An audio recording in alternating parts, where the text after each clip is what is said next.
The world of real estate, and I'm very excited to have her today and have her to talk about real estate.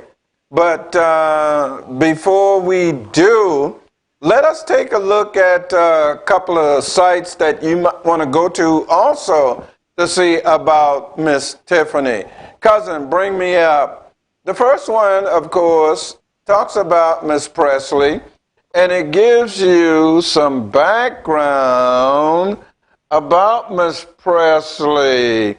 The fact that she's an alumni of the mighty Bulldogs at South Carolina State, that she studied business and specialized in accounting so she could count the costs, keep up with the coins, and help you to stay in business.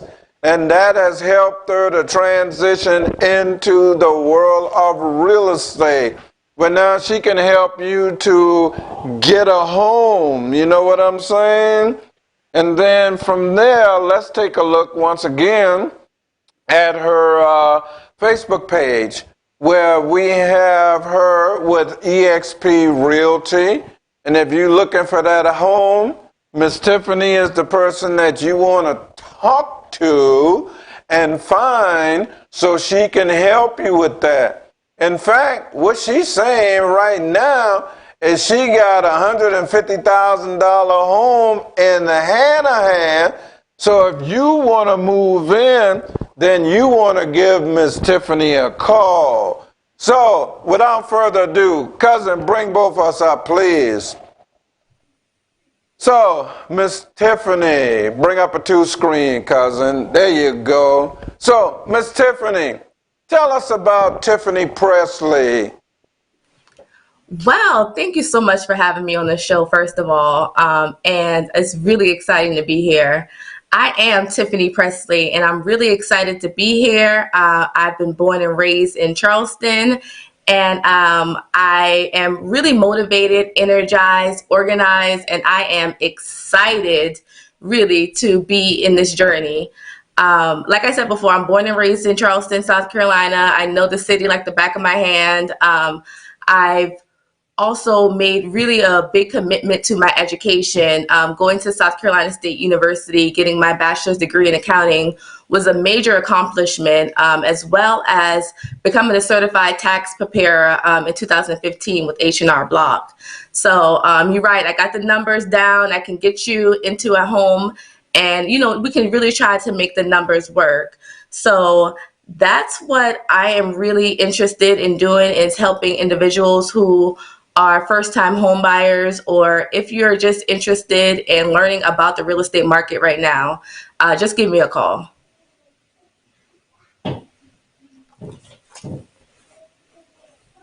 Is now your accounting degree and your tax training able to help you help people get a home?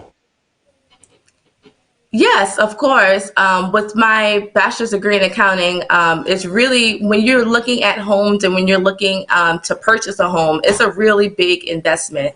So you want to make sure that the numbers actually make sense in order for you to move to a new home.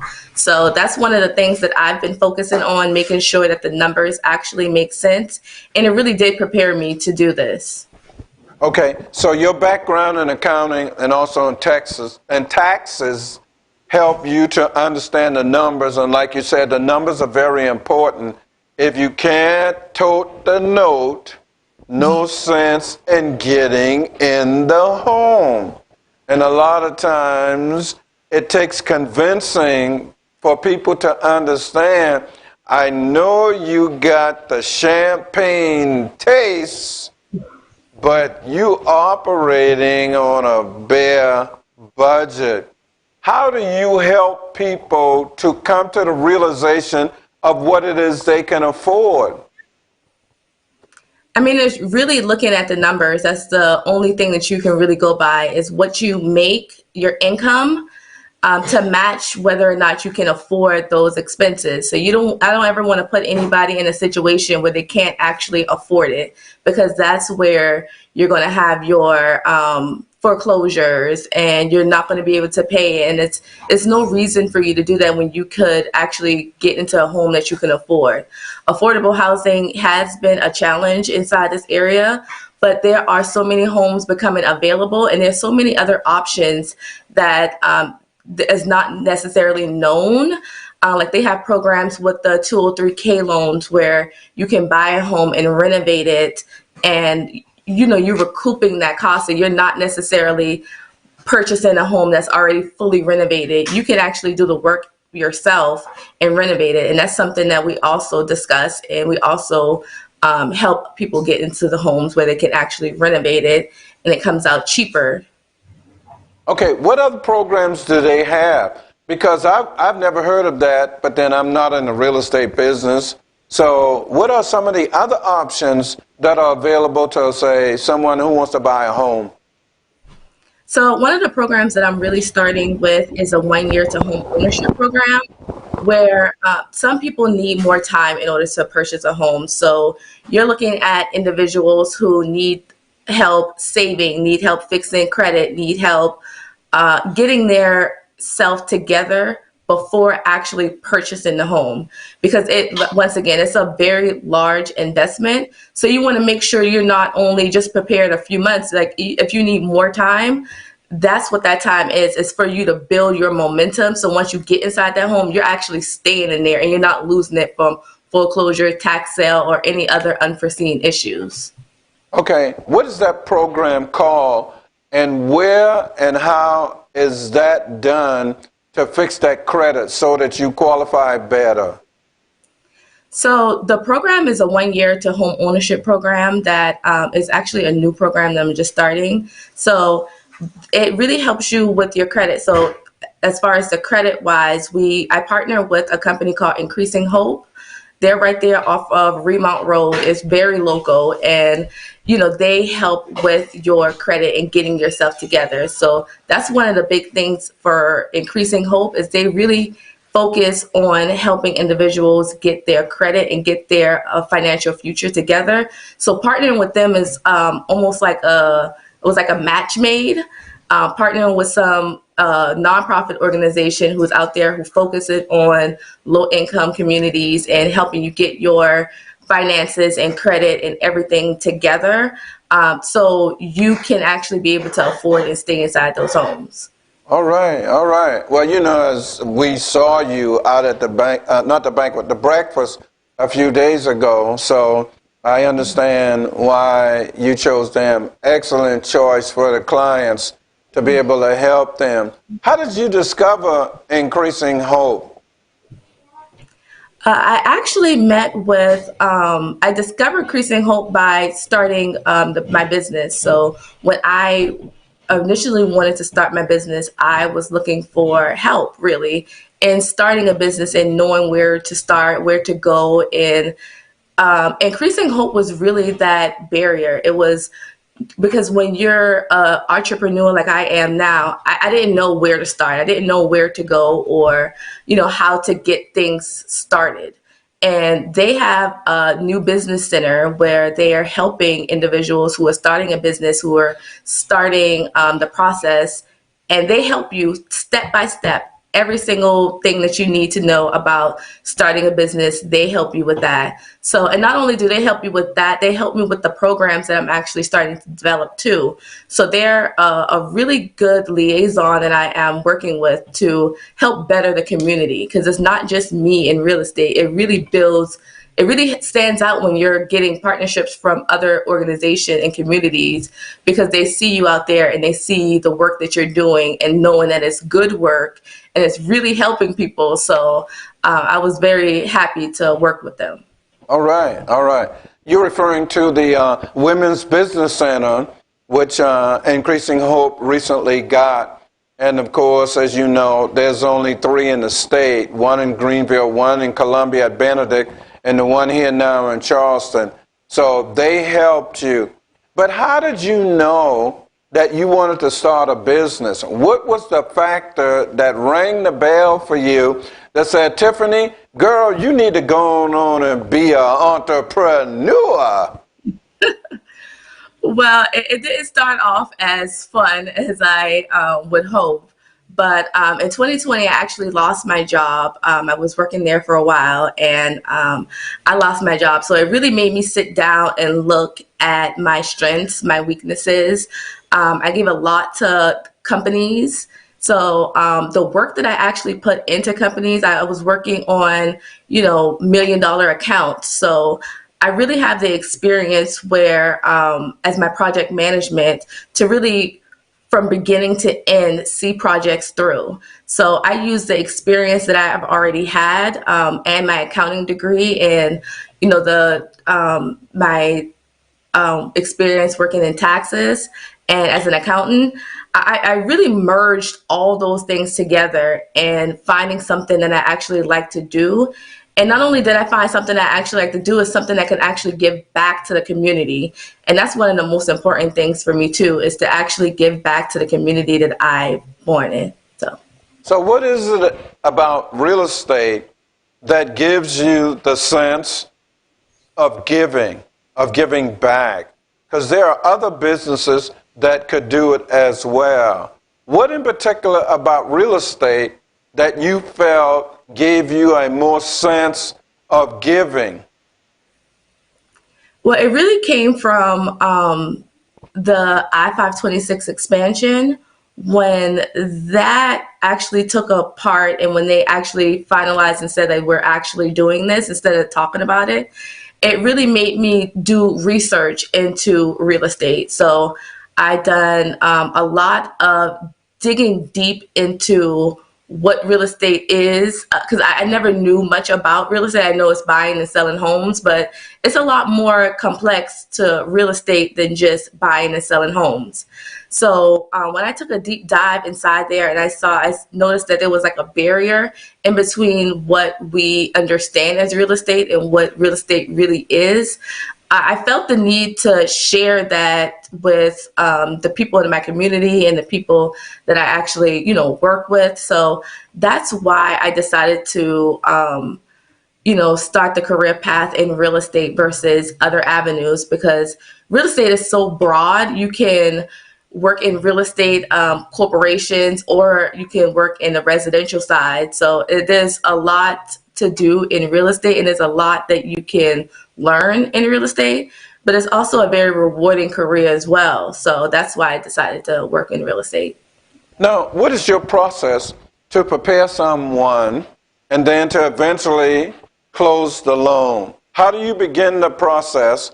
How do you go through the process in order to achieve someone purchasing a home, or someone's, in the case of a husband and wife and maybe a family?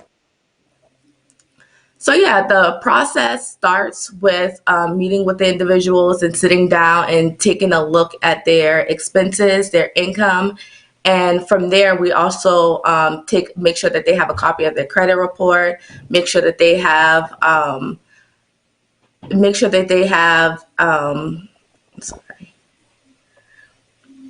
they have a mortgage lender, make sure they have just make sure we put all their information out there so they can focus on what's important.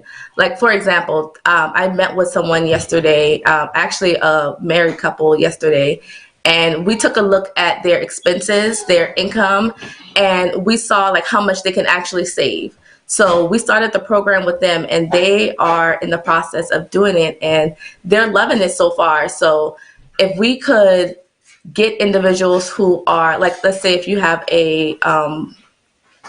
if you're renting and you're looking to buy, you still have that time where your rent is due. So you want to make sure you're paying your rent and making sure you're paying all your bills and everything on time. But you need that accountability, and you need someone to actually help you and not just say, okay, do this, do this, do that, and then kind of leave you to the woods. No, it's like a checkup on them as well, to check to make sure that they're doing it the right way, check to make sure that they're paying the bills, and check to make sure that they're still saving the money that they actually want to save in order to purchase the home that they want. Okay. Now, how are you marketing your services as a realtor? What is your marketing technique, scheme, or method? Well, I plan to market these things on, of course, Facebook and all social media accounts, as well as my website. You can visit my website at Tiffany Presley at exprealty.com. And you can also visit me on Facebook at Tiffany Presley Realtor and on Instagram too. Okay. How long do you typically have to work with a client before, let's say, if they have a challenge with their ability to get a lender, how typically long do you have to work with them in order to, say, get them credit worthy? It really just depends on the client. Everybody is different. Every situation is different.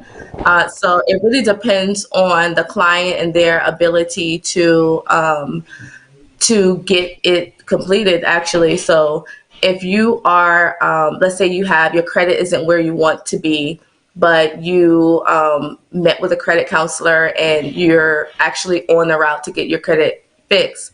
It doesn't take long actually to get your credit fixed. It could take anywhere between a month to 3 to 6 months to get your credit to where it is that you need it to be in order to purchase a home.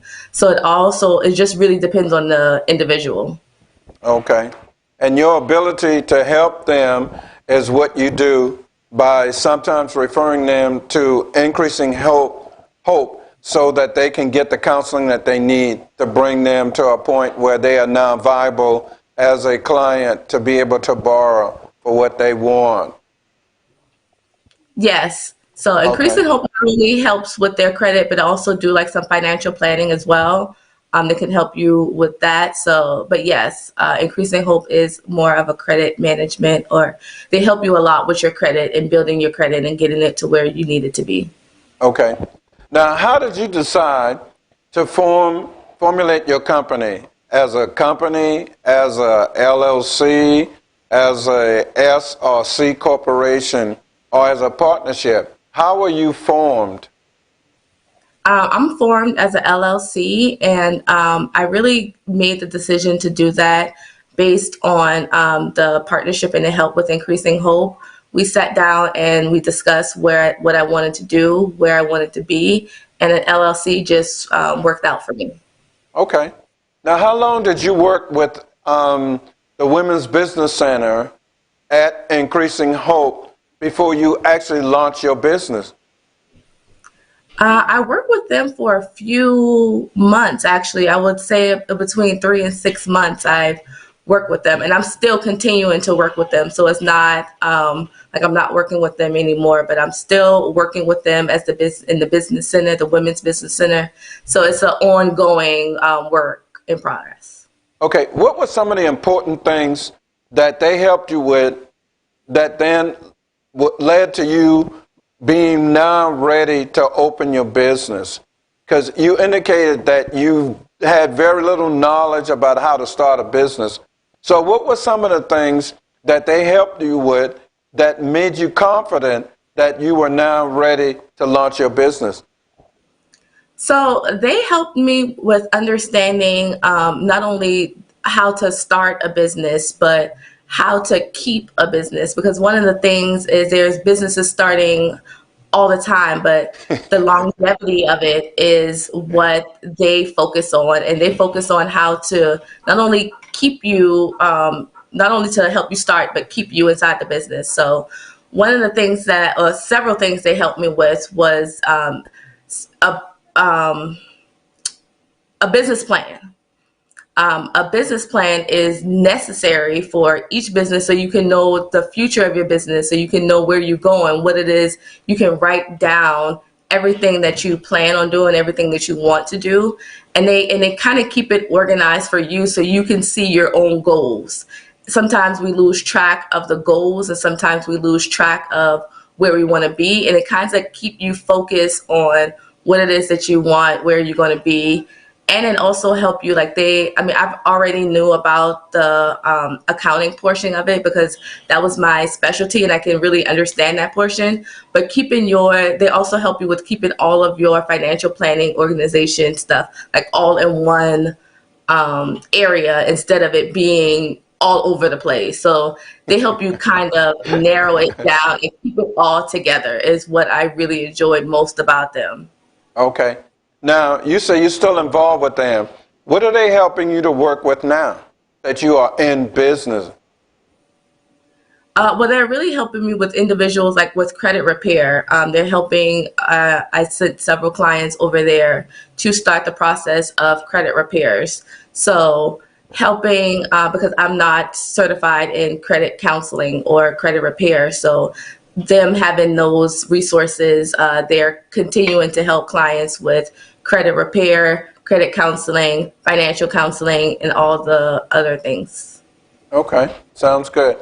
Now, you at this point are only working in residential. Is that correct or what? That's correct. I'm only working in residential now.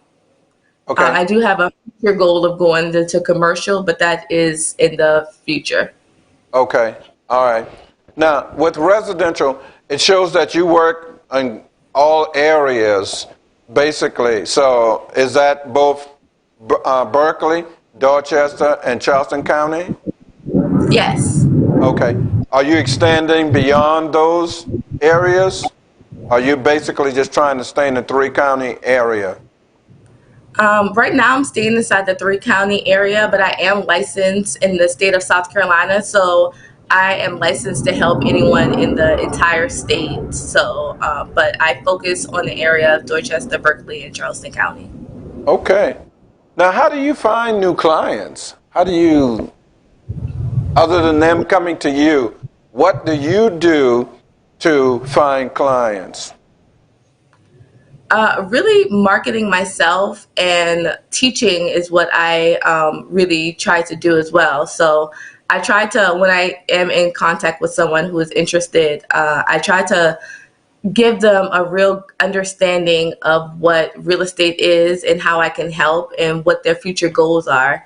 My main mission is to help people really achieve their goals, because I don't want to just help people just buy and sell real estate. I mean, yeah, of course I would help you, but if I could help you reach your goal, that would be more beneficial than helping you just buy and sell real estate. Okay. Now, when people start a business, there are various ways in which they have the funds in order to do this. So, what was one of the sources that you utilized to start your business? I had savings. When I was working, I saved a lot. So when I started my company and even getting my license in real estate, it was really based on the amount of funds that I had saved. Okay. Now, we know that there are various reasons why people start a business, to include, as you said, that they were no longer working. In fact, last year was a boom from what I understand. A lot of people started businesses because they weren't able to go to work or not working at all. And of course, you said that was one of your reasons for starting a business.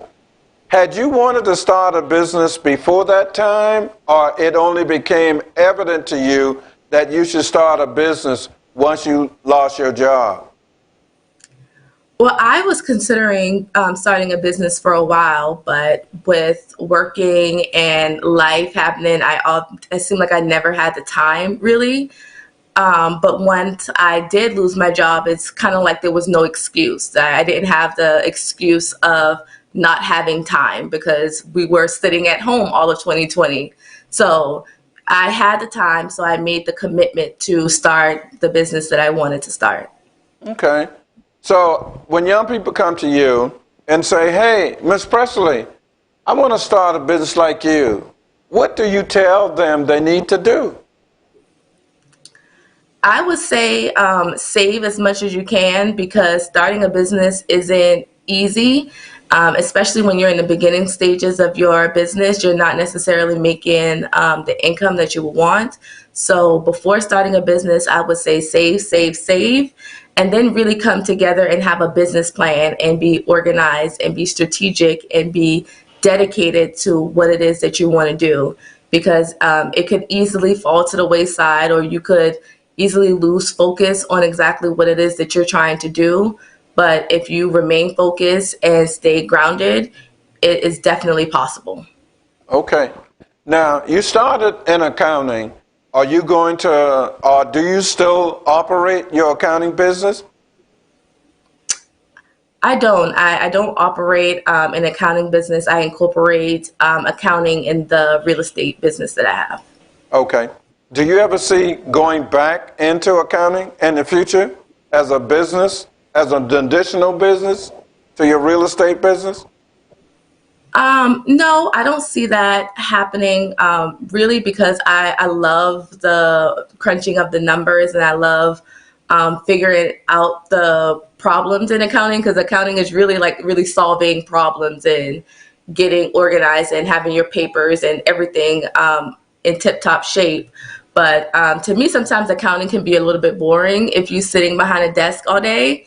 And I love to be interactive with people. I mean, I love crunching numbers and figuring that stuff out too, but I love really being a people's person. So I would much more rather be in real estate and incorporate that in accounting than to just have an accounting business. Okay. That's why I studied management instead of accounting, because I wasn't smart enough with the numbers, and I got bored sitting down trying to figure out how my debits and credits was going to work itself out. So I said, let me study management, then I would be interacting with people. Now, let me ask you, before I kind of let you go, how do you differentiate yourself from the hundreds of realtors that we have in Charleston? I mean, you can't throw a stone without finding a realtor in Charleston. So how is Tiffany Presley different from every other realtor? Tiffany Presley is different because she's Tiffany Presley. I mean, I feel like I'm a pleasure to work with. I am happy to help. I am honest. I am down to earth. So I feel like anyone who knows me, who wants to work with me. So it's really, you're right. There's a lot of other realtors out there. I'm just for the people. I'm not necessarily for the numbers. I'm for the people. I'm here to help. So that's it. All right. Well, that sounds like a lot to be. So tell me, Miss Tiffany, before we leave, is there anything else you'd like to tell the public? Yeah, I would just like to tell everyone, anyone who's interested in starting a business or interested in learning more about real estate, that don't be afraid. Real estate can be a lot, but it's really a rewarding business and it's really a great business to be in. And if you're looking to start a business or looking to learn more about real estate, just give me a call. I love to sit down and chat and talk to anybody about it. And how do we contact you, Miss Tiffany Presley? Well, you can contact me through Facebook, Instagram. You can give me a call. My phone number is 843-998-1508. I love to chat. I'm on Facebook as Tiffany Presley, the realtor, Instagram the same. And then you can also email me if you want. My email is tiffany.presley@exprealty.com. All right. Once again, phone number and email, please. Sure. Phone number is 843-998-1508. And email is tiffany.presley@exprealty.com. Once again, ladies and gentlemen, as we always say, we only talk to people that know what the hell they're talking about. If they don't, we ain't going to waste not your time. And as evident by our discussion with Ms. Tiffany Presley, you see that she's highly skilled, knowledgeable, and involved in helping you to find the right home for your budget, for your family. So if you ever have a need for that, please give Miss Tiffany a call. So, Miss Tiffany, what are you going to do for the rest of the day? I actually have another meeting to go to, so I'll be showing a few homes later on this afternoon, and then hopefully I can help someone to get inside a home. Do it, do it, do it, do it, do it, do it, do it. All right, all right. Okay, so cousin, take us out of here.